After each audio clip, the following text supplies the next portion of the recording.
왜 자꾸 그 사람이 떠오를까? 심리학이 말하는 당신 마음의 신호. 그 사람은 당신 무의식의 메신저일지도 모릅니다. 집착이 아니라 신호입니다. 융심리학으로 본 생각나는 사람의 정체. 자꾸 떠오르는 사람. 그건 당신 자신일 수 있어요. 그 사람을 잊지 못하는 진짜 이유. 칼 융 심리학으로 풀다. 왜 자꾸 그 사람이 떠오를까? 그건 당신 마음 깊은 곳의 신호예요. 그 사람은 당신의 그림자일지도. 이상하게 자꾸 마주치는 이유. 우연이 아닙니다. 그 사람을 보면 당신이 보입니다. 왜 그 사람이 자꾸 떠오를까? 혹시 이런 경험 해보신 적 있나요? 이미 지나간 사람인데, 끝났다고 생각했는데, 어느 날 문득 아무 이유 없이 그 사람이 머릿속을 떠나지 않는 순간이에요. 바쁜 일상 속에서 무심코 커피를 마시다가도 갑자기 그 사람의 표정이 떠오르고 침대에 누워 잠을 청하려는데 그 사람과 나눈 마지막 대화가 머릿속을 맴돌고 심지어 꿈에까지 나타나기도 하죠. 왜 이러지? 내가 아직 못 잊은 걸까? 그 사람이 나를 생각하고 있는 걸까? 혹은 그냥 내가 장난치는 건가? 그 사람이 꼭 옛 연인이었을 필요는 없습니다. 짝사랑하던 사람이었을 수도 있고 스쳐 지나간 친구, 회사 동료, 혹은 단 한 번 짧게 만난 인연이었을 수도 있죠. 그런데 이상하게도 그 사람은 자꾸만 당신 생각 속에 돌아옵니다. 마치 월세도 안 내고 머릿속에 눌러앉은 세입자처럼요. 원하지도 않았고 반가운 것도 아닌데 쫓아내려 해도 쉽지 않죠. 어쩌면 이건 단순한 집착이나 미련 그 이상의 무언가일지도 모릅니다. 정신분석의 거장 칼 융은 이렇게 말했습니다. 누군가가 자꾸 떠오른다면 그것은 결코 우연이 아니다. 그 사람은 단순히 외부의 존재가 아니라 당신 내면 깊숙한 무언가를 반영하고 있는 거울일 수 있다고 그는 말합니다. 즉, 그 사람이 당신 생각 속에 머무는 이유는 단순히 그 사람 자체 때문이 아니라 당신 마음속 깊은 무의식에서 무언가가 움직이고 있다는 신호일 수 있다는 것이죠. 그렇다면 질문을 바꿔봐야 합니다. 그 사람을 왜 떠올리는 걸까? 가 아니라 그 사람이 내 안에 어떤 감정이나 욕망 혹은 상처를 건드리고 있는 걸까? 라고요. 그럴 때 우리는 융의 말처럼 밖을 바라보는 대신 내면을 들여다보는 용기가 필요합니다. 이 영상에서는 단순한 내 과학이나 연애 심리를 넘어 심리학의 가장 심오한 영역 중 하나인 융 심리학을 바탕으로 왜 어떤 사람이 당신 마음에 깊이 각인되어 지워지지 않는지를 파헤쳐 볼 겁니다. 지금부터 우리는 다음과 같은 융의 강력한 개념들과 만나게 될 거예요. 당신이 외면하고 있던 내면의 어두운 그림자, 남성과 여성 모두에게 존재하는 내면의 성적 원형, 아니마 아니무스, 그리고 현실과 무의식을 잇는 신비한 연결고리, 동시성의 법칙, 이 개념들이 왜 어떤 사람이 자꾸 생각나는지를 심리적으로, 영적으로, 그리고 때론 운명적으로 설명해 줄 수 있을지도 모릅니다. 그리고 이 모든 이야기는 결국 그 사람에 대한 이야기가 아니라 바로 당신 자신에 대한 이야기로 이어질 것입니다. 이 여정을 함께 하면서 당신은 그 사람을 새롭게 바라보게 될 것이고 무엇보다도 당신 자신을 더 깊이 이해하게 될 것입니다. 당신의 감정은 항상 이유가 있습니다. 그리고 오늘 그 이유를 함께 찾아보려 합니다. 시작하기 전에 언더우먼 채널을 구독해 주세요. 심리, 관계, 자아 성장에 관한 더 깊은 이야기를 놓치지 마시고요. 좋아요와 댓글로 당신의 경험도 함께 나눠주시면 이 여정이 더 따뜻하고 의미 있어질 거예요. 그럼 지금부터 마음 깊은 곳에 스며든 한 사람의 기억이 무엇을 말하고 있는지 함께 탐험해 보겠습니다. 준비되셨나요? 그렇다면 지금 시작합니다. 그림자와 무의식이 전하는 메시지. 칼 융은 이렇게 말했습니다. 밖을 바라보는 사람은 꿈꾸고 안을 들여다보는 사람은 깨어난다. 이 한 문장은 인간 정신의 구조 그리고 우리가 마주해야 할 여정을 완벽하게 요약합니다. 우리는 외부의 세계를 살아가며 성공, 인정, 사랑 같은 목표를 줬습니다. 하지만 그 여정 속에서도 어쩐지 마음은 늘 허전하고 특정한 사람이 머릿속을 맴돌며 자꾸만 내 안쪽을 톡톡 건드립니다. 이것이 바로 무의식의 신호입니다. 당신이 인식하지 못했거나 애써 외면했던 무언가가 그 사람이라는 상징을 통해 의식 위로 떠오르고 있는 것이죠. 의식과 무의식 마음의 빙산 이론. 당신의 마음을 빙산에 비유해 봅시다. 수면 위로 살짝 드러난 부분, 즉 당신이 지금 느끼는 감정, 생각, 판단은 의식입니다. 하지만 진짜 거대한 부분은 수면 아래, 눈에 보이지 않는 무의식입니다. 이곳에 당신의 진짜 이야기가 있습니다. 무의식은 단순한 감정 창고가 아닙니다. 그 안에는 다음과 같은 심리적 요소들이 숨어 있습니다. 당신이 애써 무시한 상처, 해결하지 못한 과거의 갈등, 표현되지 못한 욕망과 열망, 그리고 아직 자신이 되지 못한 가능성. 그 사람이 자꾸 떠오른다는 것은 이 무의식의 깊은 어딘가에서 어떤 감정이 반응하고 있다는 뜻입니다. 마치 수면 아래의 빙산이 움직이며 그 물결이 수면 위로 파장을 일으키는 것처럼요. 이제 그림자를 마주할 시간입니다. 융 심리학에서 가장 강력하고도 중요한 개념 중 하나가 바로 그림자입니다. 그림자는 단순한 어두운 면이 아닙니다. 당신이 인정하지 않고 억눌러온 내면의 진짜 나의 일부입니다. 그림자는 우리가 의식 속에서 살고 싶어 하지 않는 자아다. 칼 융. 어릴 적부터 우리는 사회적 기준, 가족의 기대, 도덕적 판단 속에서 스스로의 감정과 욕망을 걸러내며 살아왔습니다. 화나지 말라고 배웠고, 질투하지 말라고 배웠고, 눈에 띄면 안 된다고 배웠고, 남들과 달라지면 안 된다고 배웠죠. 그렇게 거절당한 감정들, 표현되지 못한 성향들, 그리고 스스로조차 몰랐던 또 다른 나는 무의식 아래에 갇혀 그림자가 되어 살아남습니다. 그리고 어떤 사람은 그 그림자를 자극합니다.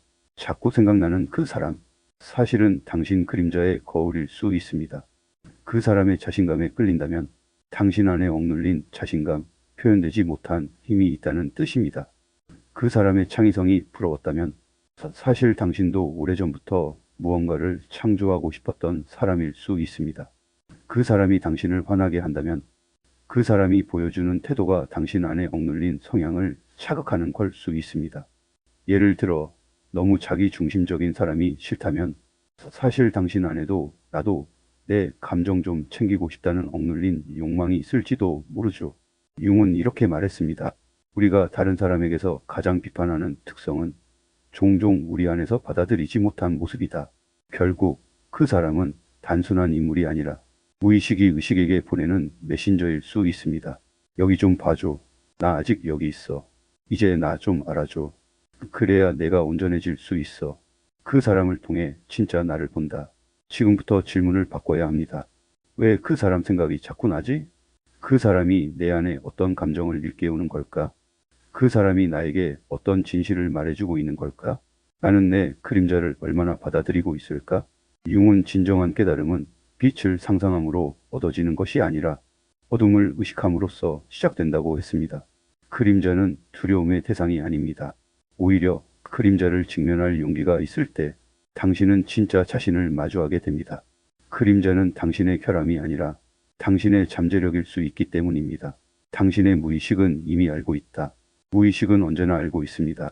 당신이 누구인지, 당신이 무엇을 원했는지, 무엇을 놓쳐왔는지, 그리고 어떤 사람들은 그 무의식을 열 수 있는 열쇠 같은 존재로 우리 곁을 지나갑니다. 그들은 때로 당신을 아프게 만들고 때로는 이상하게 끌리게 만들죠. 하지만 그 모든 감정은 단서입니다. 감정은 이성보다 먼저 반응하고 무의식보다 깊은 지점을 찌르기 때문입니다. 그 사람은 결국 당신 안에 당신을 가리키고 있었는지도 모릅니다. 아니마 앤드 아니무스 내면의 연인을 만나다. 칼 융은 우리 모두의 무의식 속에는 이성의 원형적 이미지가 존재한다고 보았습니다. 남성 안에는 여성적인 내면, 즉 아니마가, 여성 안에는 남성적인 내면, 즉 아니무스가 자리하고 있죠. 이 개념은 단순히 성별이나 성적 취향과는 아무 관련이 없습니다. 여기서 말하는 남성성과 여성성은 상징적, 심리적인 에너지입니다. 각자는 이 두 에너지를 모두 품고 있고 삶을 살아가며 이 에너지와 조화를 이루거나 때로 갈등하며 성장합니다.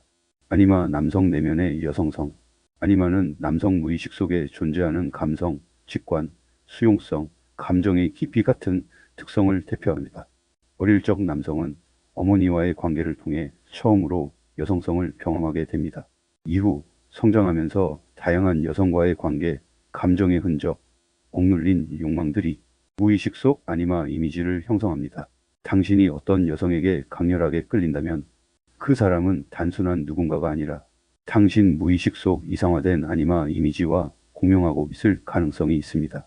예를 들어 그녀의 신비로운 침묵이 당신을 사로잡는다면 당신 안에 있는 표현되지 않은 감정의 깊이가 반응한 것일 수 있습니다. 그녀의 감수성, 섬세함 혹은 예술적 성향에 매료되었다면 당신은 자신도 모르게 감정적 자아에 닿기를 갈망하고 있는지 모릅니다. 아니무스 여성 내면의 남성성, 반대로 아니무스는 여성의 무의식 속에 존재하는 이성, 논리, 추진력, 단호함, 구조화된 에너지를 상징합니다. 아니무스 역시 어린 시절의 아버지, 권위자, 이상적 남성상의 기반에 형성되며 의식하지 못하는 사이에 여성의 판단과 감정, 관계에 영향을 미칩니다. 어떤 남성이 자꾸 생각난다면 그는 당신 내면의 아니무스 이미지와 겹치는 사람일 수 있습니다. 예를 들어 그의 강한 신념과 뚜렷한 철학에 끌렸다면 당신도 내면 깊은 곳에서 그런 자기 확신과 자기 표현을 갈망하고 있는 겁니다. 혹은 그의 말에 무의식적으로 압도당했다면 당신 안에 비판적 아니무스가 반응하고 내면에서 논쟁 중일지도 모릅니다. 무의식이 만든 환상 진짜 그 사람은 누구인가? 이 아니마 아니무스의 가장 위험하면서도 매혹적인 측면은 무의식이 외부 인물에게 이상형의 이미지를 투사한다는 점입니다. 당신은 실제로 그 사람의 성격, 삶, 고통, 혈압을 보는 것이 아닙니다. 당신 무의식은 그 사람을 당신 내면의 이상형으로 입힌 후 마치 운명처럼 반응합니다. 그래서 연애 초기에 이 사람은 내 운명이야 라고 느끼는 순간들 혹은 누군가에게 말도 안 되게 끌리는 감정은 실제로는 그 사람이 아니라 당신 안의 아니마 아니무스와 만났기 때문일 수 있습니다. 그 사람은 나를 보여준다. 왜 그 사람이 자꾸 떠오르지? 그 질문은 곧 이렇게 바뀔 수 있습니다. 그 사람이 내 안에 어떤 상징을 자극했을까?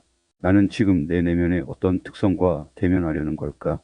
그 사람은 내 아니마 혹은 아니무스와 어떤 관련이 있을까? 이처럼 당신이 계속 떠올리는 그 인물은 실제로는 당신이 아직 통합하지 못한 내면의 에너지를 대변하고 있는 것입니다. 그 사람은 당신의 결핍을 보여주기도 하고 당신이 억눌렀던 가능성을 자극하기도 하며 무의식의 깊은 문을 여는 열쇠가 되기도 합니다. 통합의 길 내 안의 이성과 감성, 빛과 그림자. 융은 개인이 성장하기 위해선 반드시 자신의 아니마 또는 아니무스와 대면하고 통합하는 과정이 필요하다고 보았습니다. 감성만 있고 이성이 억눌리면 삶이 정체되거나 혼란에 빠질 수 있습니다. 반대로 이성만 있고 감성이 부합되면 인간미를 잃고 내면이 메말라 갑니다. 이 두 에너지가 만날 때 당신은 더 입체적인 자, 더 깨어있는 존재로 거듭날 수 있습니다. 그래서 왜 그 사람이 떠오를까? 이제 알 수 있습니다. 그 사람이 자꾸 떠오르는 이유는 당신이 내면의 아니마 또는 아니무스와 대면할 시점이 되었기 때문입니다. 그 사람은 단순한 기억이 아니라 당신 내면 깊숙한 곳에서 잊혀졌던 어떤 에너지의 부름일 수 있습니다. 그 감정이 강렬할수록 그 사람이 당신 마음에 깊이 각인될수록 이유 없이 눈물이 나거나 가슴이 아플수록 그건 당신 자신이 당신을 부르고 있는 것입니다. 그 사람이 당신에게 온 이유는 당신이 당신 자신을 만나기 위함이었는지도 모릅니다. 투사 마음의 영화. 칼 융은 이렇게 말했습니다. 사람들은 외부 세계를 있는 그대로 보지 않는다. 그들은 자신을 비추는 렌즈를 통해 세상을 본다. 우리는 종종 누군가를 보고 강한 감정을 느낍니다. 호감, 사랑, 존경, 혹은 짜증, 미움, 거부감까지. 그 감정들은 너무 생생해서 분명 그 사람 때문이라고 생각하죠. 하지만 융은 이렇게 말합니다. 당신이 느끼는 감정 대부분은 사실은 그 사람이 아니라 당신 자신에 관한 것이다. 이걸 투사라고 부릅니다. 당신의 무의식이 만든 영화. 우리는 매일 마음속에서 수많은 영화를 상영합니다. 배우, 각본, 배경, 대사, 심지어 장르까지. 그 모든 것이 당신 안에서 시작됩니다. 당신이 누군가를 보고 감동하거나 분노하는 그 순간, 사실은 당신 마음속 무의식이 그 사람을 스크린 삼아 자기 이야기를 상영하고 있는 것일 수 있습니다. 누군가의 야망, 당당함, 카리스마에 끌릴 때 당신 안에도 그런 에너지가 있지만 아직 밖으로 나오지 못했을 수 있습니다. 누군가의 무책임함, 이기심, 거친 말투에 유난히 예민할 때 당신이 억누르거나 부정하고 싶은 자신의 그림자가 그 사람에게 비춰진 걸 수 있습니다. 투사는 감정의 거울. 저 사람은 너무 매력 있어. 도저히 이해할 수 없는 인간이야. 이 사람만 보면 마음이 뒤흔들려. 이런 감정들은 대부분 객관적인 평가가 아닙니다. 그보다는 당신 내면에 있는 무언가가 그 사람에게 반응하고 있는 상태입니다. 예를 들어, 당신이 감정 표현을 어려워하는 사람인데 누군가 자유롭게 울고 웃는 모습을 보고 자꾸 마음이 쓰인다. 당신은 내면의 감정적 자아를 그에게 투사한 것입니다. 당신이 늘 성실하고 논리적인 척하며 살아왔는데 자기 멋대로 사는 사람을 볼 때 유난히 짜증이 난다. 사실 당신 안에도 자유롭고 충동적인 자아가 살고 있을 가능성이 큽니다. 융은 이런 투사의 순간을 가리켜내면이 나를 깨우려는 신호라고 봅니다. 투사의 위험성과 기회. 투사는 매우 정교하고 은밀하게 작동합니다.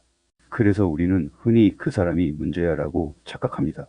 하지만 융의 통찰에 따르면 우리가 진짜로 반응하는 건 그 사람의 본질이 아니라 그 안에 우리가 투사한 이미지입니다. 이건 관계에 큰 영향을 미칩니다. 연인 관계에서 투사가 일어나면 상대를 실제로 있는 그대로 보지 못하고 이상화된 환상이나 두려움의 상으로 바라보게 됩니다. 부모나 친구, 동료와의 관계에서도 과거의 상처나 억눌린 욕망이 현재의 관계를 왜곡시키고 감정을 흔들 수 있습니다. 그렇게 융은 말합니다. 투사는 깨지기 전까지 사람을 붙잡고 놓아주지 않는다. 투사를 인식하는 힘. 하지만 좋은 소식도 있습니다. 투사를 자각하는 순간 우리는 비로소 감정의 주도권을 되찾기 시작합니다. 다음과 같은 질문을 스스로에게 던져보세요. 내가 정말로 그 사람에게 반응한 걸까? 아니면 내 무의식이 반응한 걸까? 그 사람이 가진 어떤 점이 나에게 이렇게 큰 파장을 일으켰을까? 이 감정은 나 자신의 어떤 면을 비추고 있나? 이 질문들을 반복하다 보면 마치 스크린에 빔 프로젝터를 껐을 때처럼 상대방을 더 이상 왜곡 없이 진짜 모습으로 볼 수 있게 됩니다. 그리고 그 감정의 뿌리가 자신 안에 있었음을 알게 되죠. 진짜 성장, 진짜 만남. 투사는 피해야 할 실수가 아니라 내면을 들여다볼 수 있는 기회입니다. 누군가에게 강하게 끌릴 때, 혹은 이유 없이 싫어질 때, 그 사람을 탓하거나 무조건 피하려 하지 말고 이렇게 질문해 보세요. 이 감정은 나 자신에 대해 무엇을 말하고 있지? 나는 지금 내 안에 어떤 부분을 보고 있는 걸까? 그 순간 그 사람은 더 이상 단지 한 사람이 아닙니다.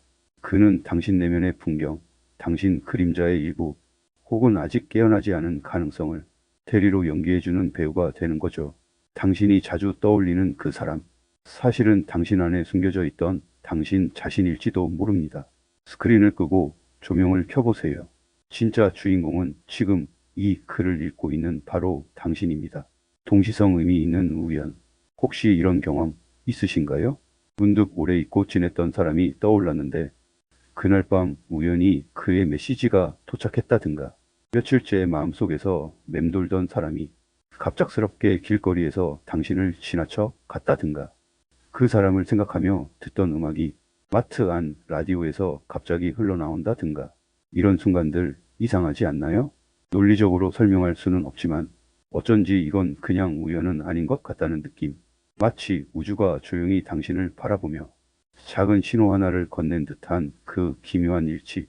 칼 융은 이러한 현상을 단순한 착각도 미신도 아니라고 말합니다. 그는 이것을 의미 있는 우연, 즉 동시성이라 불렀습니다. 동시성 원인 없이 일어난 인과. 동시성이란 명확한 인과관계는 없지만 깊은 의미의 연결이 존재하는 사건들을 말합니다. 내면에서 일어난 감정이나 이미지가 외부 현실에서 정확히 맞아떨어지는 순간, 꿈에서 본 상징이 그 다음 날 뉴스 기사 제목으로 등장하는 식의 패턴들. 융은 이런 현상을 단순한 착각이 아닌 무의식과 세계 사이의 교차점이라고 봤습니다. 즉, 마음과 우주의 리듬이 맞물릴 때 잠시 시간의 주름 같은 틈이 열리며 당신의 내면과 현실이 기묘하게 교차하는 겁니다. 당신의 무의식은 수신 중입니다. 어쩌면 당신의 무의식은 그 사람을 통해 어떤 메시지를 보내고 있는 것일 수 있습니다. 그 사람이 당신 인생에서 한때 중요했던 인물이었다면, 아직 풀리지 않은 감정의 실타래가 무의식에 남아있을 수 있고요. 혹은 그 사람은 당신이 잊은 어떤 모습, 순수함, 열정, 용기, 혹은 상처를 되살려주는 상징적 존재일 수도 있습니다. 그 사람과 연결된 우연들이 자꾸 일어난다면 이건 무의식이 지금이 그걸 마주할 때야라고 말없이 알려주는 것일지도 모릅니다. 융은 말했습니다. 당신이 무의식을 무시하면 그것은 운명처럼 나타날 것이다. 우연이라는 이름의 편지, 동시성은 당신 삶의 우연한 조각 같지만 실은 지극히 개인적인 메시지일 수 있습니다. 어떤 사람을 계속 떠올리게 만드는 상황, 그 사람을 중심으로 자꾸 반복되는 상징, 타이밍 좋게 찾아오는 연락이나 만남, 이 모든 것이 당신 내면의 의식, 그리고 삶의 흐름이 교차되는 접점일 수 있다는 거죠. 그렇다면 이 질문을 던져보세요. 이 사람이 자꾸 등장하는 건 나에게 어떤 상징일까? 나는 지금 이 상황에서 무엇을 보라고 요구받고 있는 걸까? 이 우연들이 반복되는 이유는 내가 어떤 선택을 해야 할 때이기 때문은 아닐까? 동시성은 때로 그 사람을 붙잡으라는 신호가 아니라 그 사람을 통해 나 자신을 더 깊이 이해하라는 신호이기도 합니다. 동시성은 직감의 문을 연다. 이 시점에서 중요한 것은 그 사람을 쫓기보다 자기 자신에게 더 깊이 들어가는 일입니다. 마음이 흔들릴수록 그 중심을 찾기 위한 통찰의 시간이 찾아옵니다. 의미 없는 것처럼 보이는 우연조차 당신이 주의를 기울이는 순간 하나의 퍼즐 조각처럼 인생에 틀어막기 시작하죠. 융에게 동시성은 과학적 원인을 뛰어넘는 개념이지만 삶을 더 풍부하게, 더 직관적으로 이해하게 만드는 문이었습니다. 당신이 이 우연 속에서 자신만의 패턴을 찾기 시작한다면 그건 더 이상 우연이 아니라 의미의 길이 열리는 순간이 되는 것이죠. 정리하며 우주는 말이 없다. 하지만 시그널은 있다.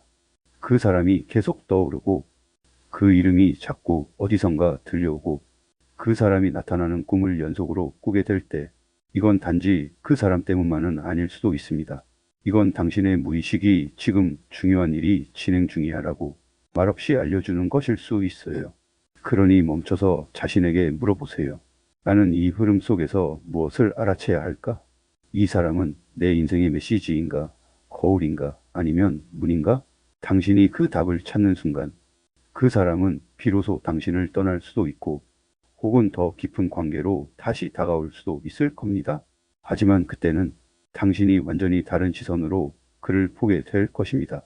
그리고 어쩌면 이 모든 이야기는 그 사람이 아닌 당신 자신에 대한 이야기였음을 조용히 깨닫게 될지도 모릅니다.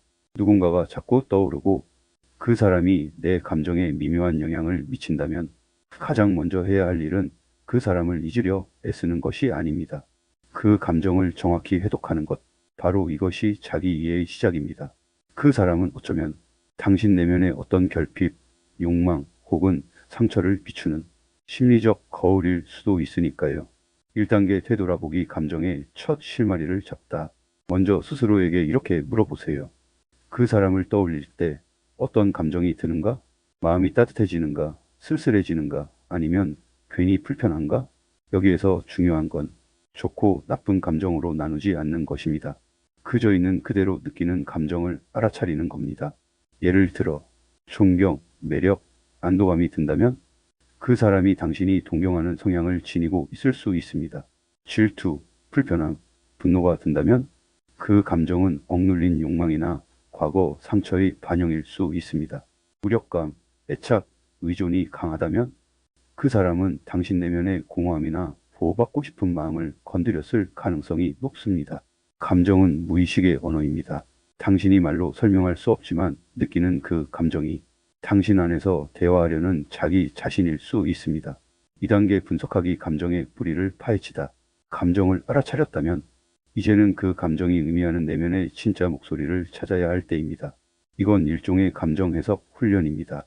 융은 이것을 자기 성찰의 실험실이라 불렀죠. 예시, 당신이 그 사람의 자신감에 끌린다면 당신은 현재 삶에서 주체성을 잃고 있거나 누군가에게 인정받고 싶은 욕구를 외면하고 있을 수 있습니다. 무심한 태도가 당신을 분노하게 만들었다면 그 무심함은 과거에 경험한 외면당한 기억을 자극했을 수 있습니다. 어린 시절의 상처나 방치 경험이 재현된 것일 수도 있죠. 자유로움이나 창의성에 매혹되었다면 당신은 반복되는 일상에 갇혀 있으며 자신의 본성과 어긋나는 삶을 살고 있다는 무의식의 저항일 수도 있습니다. 이 단계에서는 그 사람보다 그 사람이 당신 안에서 무엇을 건드렸는가에 집중하세요. 감정은 나 자신에 대한 힌트를 감추고 있습니다. 3단계 행동으로 옮기기 감정이 아닌 의식이 삶을 움직이게 하라. 이제 마지막 단계입니다. 가장 중요한 변화는 외부가 아니라 내부에서 일어나야 합니다. 즉, 그 사람을 통제하려 하지 말고 그 사람을 통해 드러난 당신의 욕망, 상처, 그림자를 치유하고 통합해야 한다는 뜻이죠. 구체적인 질문을 던져 보세요. 내가 이 감정을 느끼는 이유는 무엇인가? 지금 나에게 필요한 변화는 무엇일까? 이 감정은 나에게 어떤 진짜 행동을 요구하고 있는가? 예를 들어, 자신감에 대한 결핍을 느꼈다면 작은 도전부터 해보세요. 발표, 표현, 커절, 자기 주장을 연습해 보는 겁니다. 감정적 상처가 드러났다면 그 감정을 글로 쓰거나 상담을 통해 정리해 보세요. 억눌린 감정을 언어화하는 것은 해독의 중요한 시작입니다. 창의성의 갈망을 느꼈다면 책을 쓰거나 그림을 그리고 자유롭게 상상해 보세요. 삶의 창조적 요소를 되찾아야 할 시기일지도 모릅니다. 융의 말처럼 당신의 무의식이 삶을 조종하지 않게 하라. 칼 융은 이렇게 말했습니다. 무의식을 의식하지 않으면 그것은 당신의 삶을 조종하게 되고 당신은 그것을 운명이라 부르게 된다. 즉, 무의식의 신호를 읽고 그 의미를 해독하고 그것을 삶의 성장 에너지로 바꾸는 것. 이것이 바로 그 사람의 환영을 뛰어넘어 진짜 당신 자신으로 돌아오는 길입니다. 누군가가 자꾸 떠오른다면 그건 누군가를 향한 외부의 시선이 아니라 내면으로 들어가라는 깊은 초대장일 수 있습니다. 마무리하며 되돌아보고 분석하고 행동으로 옮기는 이 3단계 여정은 결국 단 한 사람, 당신을 만나기 위한 길입니다. 그 사람은 언젠가 당신의 삶에서 사라질 수 있지만 이 여정에서 당신이 발견한 나는 절대 떠나지 않습니다. 그 사람의 그림자 너머에서 드디어 당신 자신을 마주하시길 바랍니다. 결론. 당신의 마음이 전하려는 이야기. 우리의 마음은 때때로 너무도 조용해서 그 안에서 무슨 일이 일어나고 있는지 놓치고 살아갑니다. 그러나 마음은 늘 우리가 주의를 기울일 준비가 되었을 때 자신만의 방식으로 이야기를 들려줍니다. 누군가가 자꾸 떠오르는 것. 그건 우연도 아니고 단순한 미련이나 집착만도 아닙니다. 그 사람은 무의식 속 지도에 표시된 상징, 당신을 더 깊이 이해하도록 이끄는 심리적 길잡이일 수 있습니다. 우리는 종종 그 사람이 왜 자꾸 생각날까? 라고 묻습니다. 그러나 더 중요한 질문은 그 사람은 내 안에 어떤 부분을 비추고 있는가? 입니다. 당신의 내면은 하나의 보물지도를 품고 있다. 당신의 감정 하나하나, 떠오르는 사람 하나하나가 사실은 그 보물지도의 작은 표시입니다. 마음이 흔들렸던 이유는 당신이 오랫동안 외면해온 감정의 조각 때문일 수 있습니다. 자꾸 떠오르는 그 사람은 당신이 진짜 원하는 모습이나 치유되지 못한 과거의 기억을 은밀히 가리키고 있는 중일지도 모릅니다. 이건 그 사람에 대한 이야기가 아니라 당신 자신에 대한 이야기입니다. 그 사람은 단지 문을 열어주는 열쇠에 불과하죠. 그 문을 열고 들어가야 할 사람은 바로 당신입니다. 두려워하지 마세요. 마음은 당신을 해치지 않습니다. 마음을 들여다보는 일은 때때로 낯설고 두려울 수 있습니다. 어떤 감정은 너무 복잡하고 어떤 감정은 너무 아파서 외면하고 싶을지도 모릅니다. 하지만 진실은 이렇습니다. 당신의 마음은 당신을 해치려 하지 않습니다. 다만 너무 오래 묻어둔 이야기를 지금이야말로 들어달라고 속삭이는 것뿐입니다. 숨을 깊이 들이마셔 보세요. 당신 안의 불편함, 흔들림, 그 모든 감정들이 사실은 성장으로 가는 길목일 수 있다는 걸 기억하세요.